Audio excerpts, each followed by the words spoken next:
Pemirsa, tambahan kasus COVID-19 nasional per 5 Februari 2022 mengalami kenaikan dibandingkan sehari sebelumnya sebanyak 32.211 orang.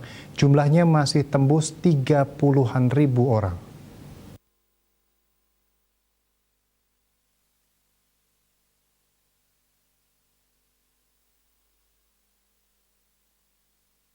Per 5 Februari 2022 pasien sembuh bertambah lebih sedikit dari kasus baru, namun kesembuhan pasien juga cukup tinggi yang mencapai 10 ribuan orang.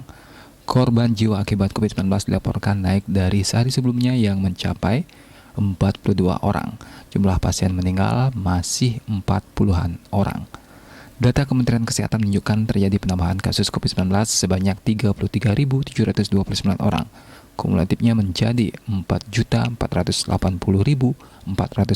orang. Per 5 Februari dilaporkan pasien sembuh mencapai 10.471 orang.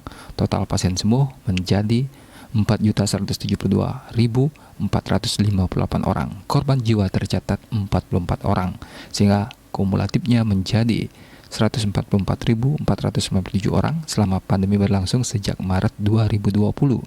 Jumlah pasien COVID-19 yang masih dirawat mencapai 163.468 orang. Suspek sebanyak 21.404 orang. Diah Dewi, Bali Pos melaporkan.